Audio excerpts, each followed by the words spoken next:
And welcome, ladies and gentlemen, to the podcast. My name is Nick. Alongside with me is Rizal. We've also got William Clark and Yusuf as well for our guest for today. Hope you guys are ready for some interesting trivia about some of our participants. Rizal, how are you feeling today? I'm good. A bit tired, penat sikit lah. Seperti siang tadi kita dah 3 jam lebih commentating race. So selamat datang malam ni kita podcast bersama dua jejaka tampan, dua guest kita, Yusuf Nasir, coach dari pasukan Selangor dan Negara, and Will Smith from Velofit Australia. Okay, so I just want to ask, let's start with Clark first, yeah? Yep. Is it okay if I call you Clark? Yeah, it's fine. Yeah. All right, okay. Or Will. Or Will. Yeah, okay, Will. Will's a little bit more casual then, right? Okay. Yeah. Okay. So we did talk just now before the podcast started, right? Yeah. It's your first race in 5 years. Yeah. And I think it's also your first time in Malaysia, specifically in Terengganu as well, right? Yeah, first time here. Yeah. Right. So before we get into the technicals, like the specifics of it, how's Malaysia been for you thus far? Yeah, it's been really good. We arrived Friday morning, so yeah, it was coming from Tasmania. It's a bit of a temperature change, so it's been a little bit of a shock to the system, I guess, because we don't really experience this kind of heat in Tasmania at all, and the humidity. But yeah, it's been great to get here and explore a little bit. We got to have a little bit of a look around for a couple of days, so yeah, it's been good. I want to touch a bit on the heat and the weather here. Yeah. Were there any specific preparations or specific mentality checks you had to go? I mean, Malaysia is pretty hot, right, compared to Tasmania. What's the average temperature in Tasmania? At the moment, it's only around 14, 15 degrees during the day. So oh wow, that's a huge jump in temperature. A big jump, yeah. So it does get a lot warmer that in summer, but at the moment it's not very warm. Yeah. Okay. Speaking of your preparation in terms of Malaysia specifically, was there any kind of specific training or specific preparation that you had for the weather and the conditions in Malaysia? Ideally, I would have done more, I think, but I did do a few indoor sessions on the ergo just to try and simulate the heat a little bit. But probably not as much as I should have. All right. So in that 5 years, first race in 5 years, what were you doing in that 5 years before you came back to racing? Yeah, I guess I finished racing in 2020, so a little while ago now, but I sort of had a bit of a break for a couple of years, and then since 2022 I started doing triathlons. So I've been doing 70.3s and also some Ironman races. So what was that like comparatively? Yeah, it's different to cycling.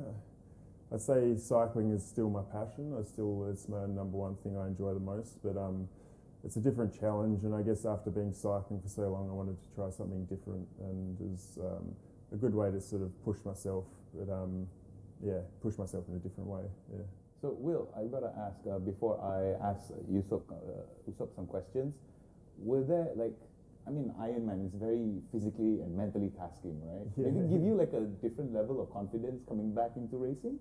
I guess an Ironman is a long race, but it's road racing is so different because Ironman you sort of just try and ride the same pace, and it's non-drafting, so you're riding the same pace, your own pace the whole time. Whereas racing is a lot more about positioning and using energy and trying to conserve energy. And it's something I guess I haven't done for 5 years. So riding in the big peloton again after 5 years break in some ways was a little bit of a shock to the system. It's something I have to get used to again. Yeah. One more question for you before I turn it over to Rizal to ask Yusuf. What is the biggest difference in terms of the cycling culture compared to Australia and Malaysia? I'd say the culture it's probably better here because you have, I don't know, there seems to be a lot of teams here in Malaysia, so it's good for the development of the riders. For Australia, we do have a bigger team, I guess, in Jayco or Alula, but the smaller races, there's not so much of them anymore for the development. So I think it's good if we could get more teams like here in Malaysia to develop our riders as well, because they've sort of fallen off a little bit. And now a lot of the riders have to go to Europe or somewhere as juniors to race, so it's harder. Well, we had actually a substantial amount of under-23s as well, so I think the youth development here is heading in the right direction. Yeah, that's for sure. Yeah. Right. Rizal? Yeah, okay, so kita beralih kepada staging to the Yusof. So Yusof, kita lihat Tua Gatih Terengganu ini menampilkan 24 pasukan. So tim awak sendiri menghantar 2 pasukan BPJ dan Selangor. So macam mana persiapan 2 tim? Apakah ada spesifik persiapan untuk Sukma ke macam mana? Pada saya ialah kita di pasukan Selangor dan MBPJ adalah first kali kita punya main adalah untuk support sukan basikal itu sendiri. So kita datang ke sini penuh dengan prepare lah. So walaupun saya sebenarnya menyediakan 2 pasukan tapi masing-masing ada jurulatih sendirilah. So saya bawa MBPJ dan Selangor ada jurulatih dia juga. Tapi saya menguruskan 2 pasukan lah. Tapi untuk kekejohanan ini kami mempersiapkan tim tu very well juga. Cuma saya agak busy pasal saya baru habis leave tu di Langkawi. So saya cuma serahkan pada assistant saya Rauf Fadil dan Mahathir Ahmad pun ada dekat situ. Tapi untuk preparation tu alhamdulillah going well. Cuma kita tahu dalam 24 pasukan ni banyak tim yang kuat-kuat juga yang datang. So untuk Selangor adalah satu pasukan pembangunan dan satu pasukan MBPJ adalah pasukan part time sebenarnya. Pasal pasukan MBPJ ni banyak cikgu, banyak pekerja awam tapi mereka adalah asal daripada rider. Sekarang mereka bekerja dan diberi kesempatan untuk berlumba. Tapi untuk buat masa sekarang alhamdulillah semua berjalan dengan lancar. Saya harap mereka dapat habiskanlah untuk ke semua peringkat yang ada, insya-Allah. Okey, kemudian yang semua kita tahu Yusof Nasir terkenal dengan status jurulatih kebangsaan. So kita menuju ke SEA Games Bangkok tahun ni. So adakah ini selection ataupun bagaimana persiapan untuk SEA Games? So untuk SEA Games sebenarnya kita dah ada nama yang kita dah longlistkan dan shortlistkan sebenarnya pun. Kita dah ada. Kita boleh reveal ke macam mana? Boleh reveal tapi dalam masa yang sama sebenarnya acara tu dah shortkan. Cuma kita tahu dalam masa sekarang ni kita baru dikejutkan dengan ada tim yang hantar, ada tim yang tak hantar kan untuk long list dengan short list tu sebenarnya.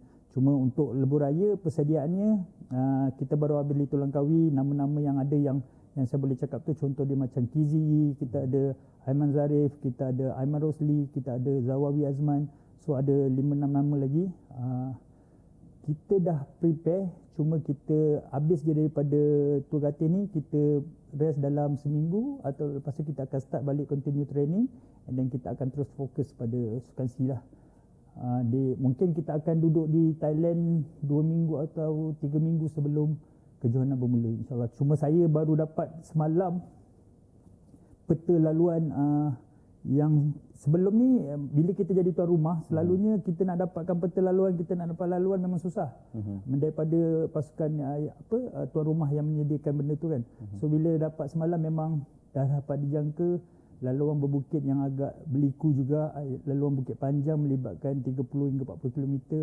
Lepas tu ada satu bukit panjang yang pacak last 7 km.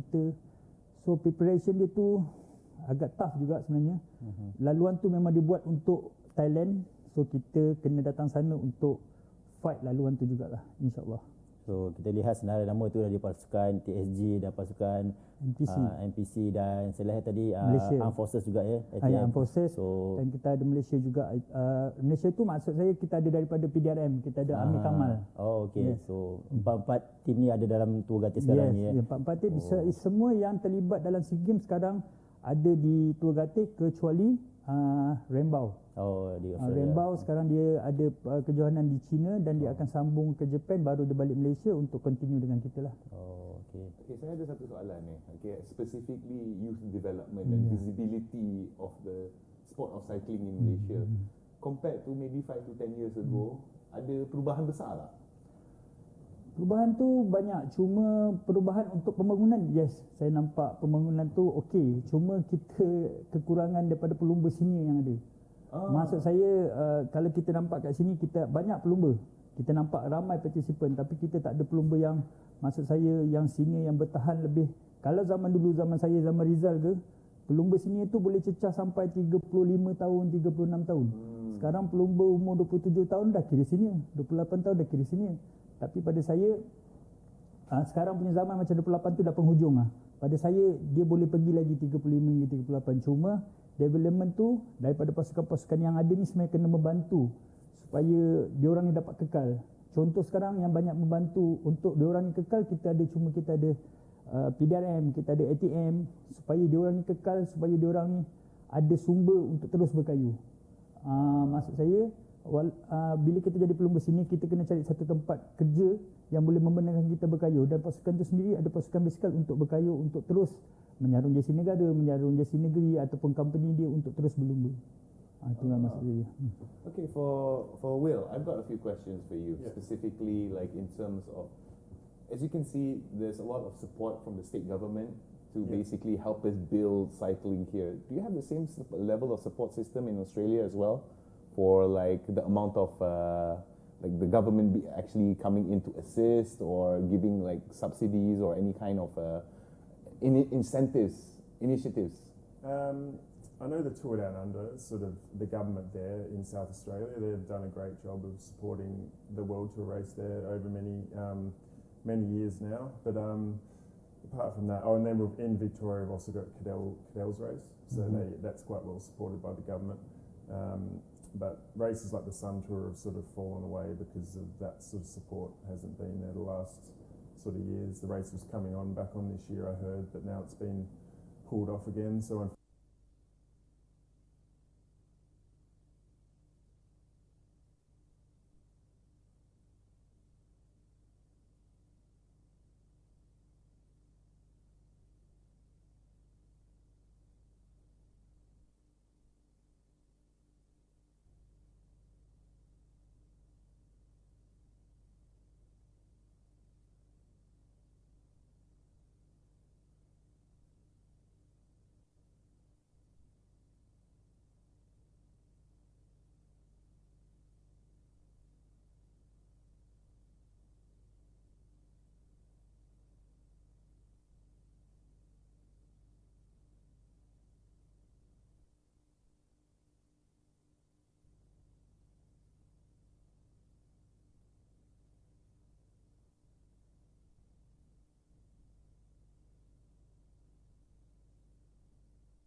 I really like okay. the beach. Oh, yeah. I was asking if I could go swim in the beach, but they said Oh. it's. I like swimming, Oh yeah. but I love open water swimming, and they Okay. said no, it's probably not. What? the Not best now. They time. said monsoon season is coming, so Yeah. not the best time to swimming in the beach I now. like the waves though, Oh yeah. Oh, not here, man. Not here. Okay. the yeah. big waves. Yeah, big wave. Okay. Of course, you being from Australia, us being Malaysian, we've got to ask, have you had the chance to try out any of our local foods or actually been able to see any of the sights and sounds around Terengganu? Not yet, but I think Adik Othman, he said he might take me for dinner this week somewhere. So I'm looking forward to Adik, showing me some good food. Yeah. I've been eating a lot of chicken though. Oh, you are his teammate, is it? Do you Yeah. graphic time? Yeah, no, in champion system, Oh, champion system. and yeah, also okay. Anwar. Okay. Anwar Mana. Yeah. Yeah, so Okay. 2000. A long time. 2012. Yeah. A lot of chicken, yeah, but just so you know, Terengganu is known for its really fresh seafood. Oh yeah. So you're definitely going to have hopefully you don't have any allergies or any kind of No, thing. I like because- seafood. Yeah. Okay, then that's So- perfect then. Yeah. There's too many things to try here that you're spoiled for choice because Yeah. Malaysia in general is a food haven, so to speak. Yeah. Is that? That's right. Yeah, I mean also macam mana kita lihat Cahaya Raudah Cahaya tour guide tahun ini, apa perbezaan dengan tahun-tahun sebelum ini? Pada saya banyak perbezaan lah. Dia bertambah baik dan saya rasa race ni kalau nak dijadikan UCI pun bagus. Pada saya lah, tapi saya tak tahu lah terpulang pada penganjur. Tapi pada saya satu race yang bagus untuk memangkinkan pada saya dulu kita ada jelajah Malaysia tapi kita dah stop, kita dah lama tak buat. So ini adalah pengganti untuk jelajah Malaysia dan backup untuk Litu Langkawi sebenarnya. Pada saya dia adalah perlombaan kedua terbesar buat masa ni selepas Litu Langkawi.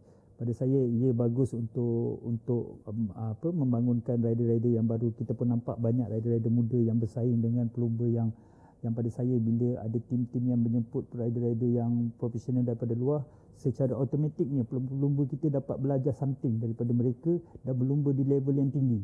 Macam tadi kan, bila kita pergi race, kita dapat satu high speed yang sangat tinggi, nak masuk penamat dengan keadaan yang berbukit. So benda-benda tu kalau kita lumba sesama kita di Malaysia, kita tak dapat benda tu.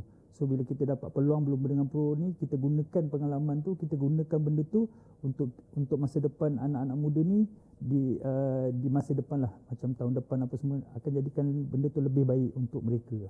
Okay, satu lagi lah saya nak tanya specifically pasal Togate di Terengganu. Dia bagi saya lah, dia menjadikan satu platform lah di mana introduction lah kepada cyclist ataupun orang yang cita-citanya jadi cyclist untuk ke event yang seterusnya lah. So bagaimana dia punya developmentnya daripada sini, dia punya jalan dia lah. Daripada sini ke Leto di Langkawi ataupun mana-mana international platform yang ada. Ya, betul lah. Pada saya juga macam tim-tim macam Velofit, macam tim-tim luar kan, bila dia nampak ada pelumba muda yang berbakat dekat sini yang dapat melakukan yang terbaik, mungkin diorang pun boleh ambil untuk mewakili tim diorang. So, kita pun tak tahu rezeki masing-masing kan. So dalam masa yang sama, anak-anak dekat luar yang dulu macam Harif Saleh cuma tengok Litu Langkawi, last dia jadi pelumba dan dia memenangi stage dekat Litu Langkawi. Mungkin Tua Gati pun boleh buat benda yang sama. Sekarang ni anak-anak muda dekat finishing, kita tengok dia orang minat tengok perlumbaan ni, dan satu masa dia berminat untuk jadi pelumba, dan satu masa Tua Gatih ni dapat melahirkan pelumba yang sama macam Litu Langkawi dapat lahirkan. Pada saya itu adalah satu pembangunan yang bagus untuk walaupun di Terengganu, walaupun race ni di Terengganu, bila kita buat live, kita ada komentator dapat menerangkan something, so orang dekat satu Malaysia ni boleh tengok, mungkin worldwide ke boleh tengok benda ni dan jadikan satu inspire untuk dia jadi yang pelumba yang baik. Itulah pada saya. Satu pemerhatian lah masa kita tengah berkomentar tadi tu, banyak juga ada anak-anak muda, anak-anak sekolah yang keluar dengan kibarkan jalan gemilang. Benda tu mesti memberikan motivasi kepada anda betul. kan. Kita tak akan tahu dia nari kibar bendera, lusa dia akan jadi pelumba bisikal, kita tak tahu.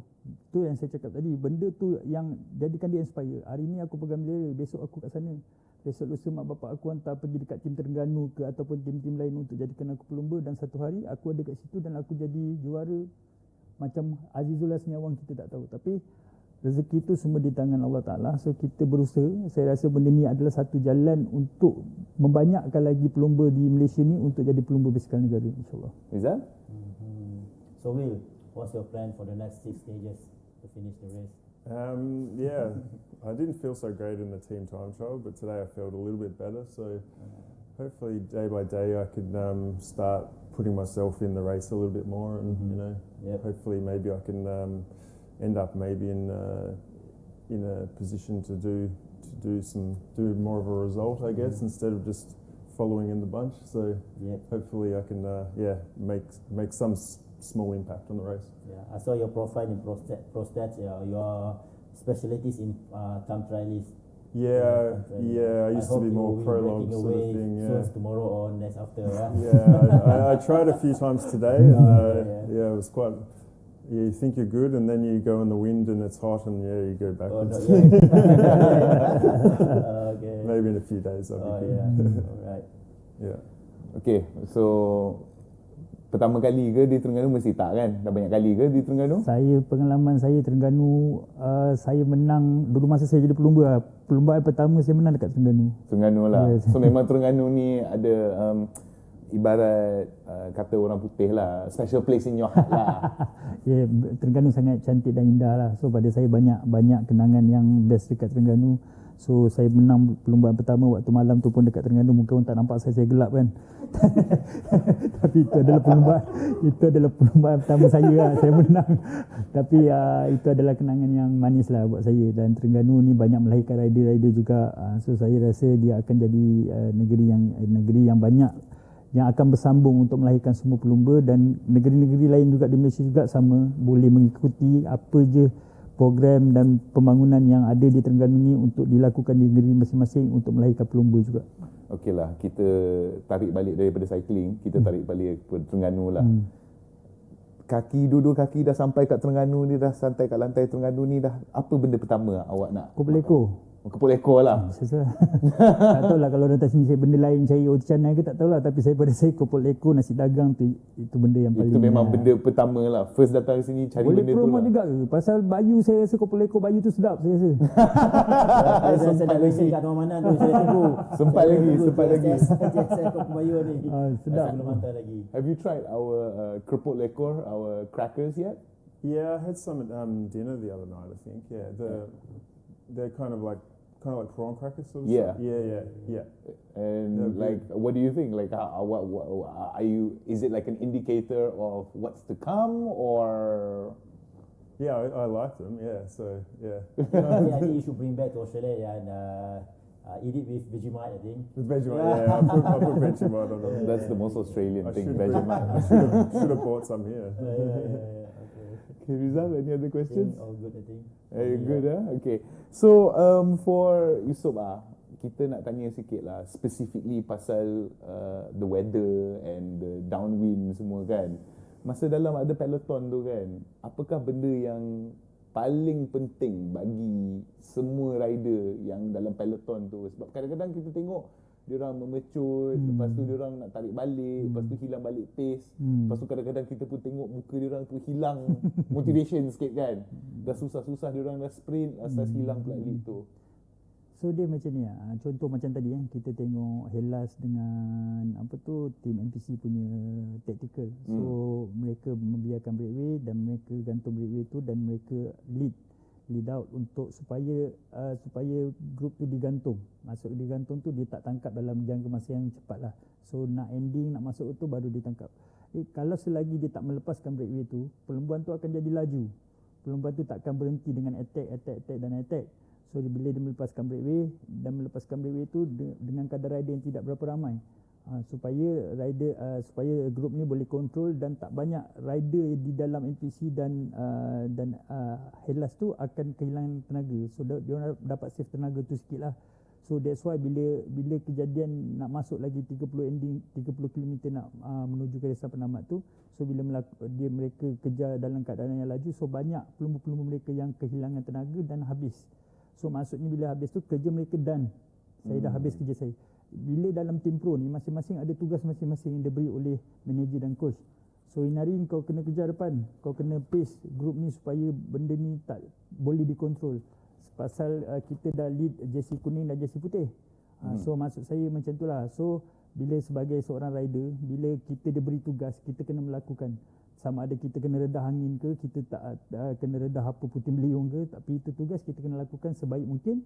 Dan bila kerja kita dah habis dan dia tak ada masalah, pasal itu adalah arahan dan taktikal daripada coach tu sendiri.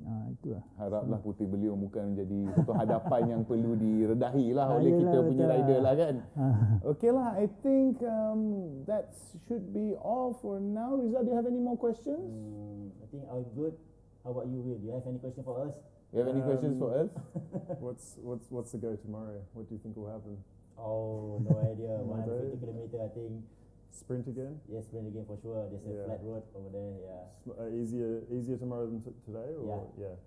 Slightly easier, and I think with everybody starting to actually get into their groove, I think it's going to be a little bit more competitive. Normally, in the first few stages of any race, people tend to just try to get the feel, get the feel out, get that vibe out.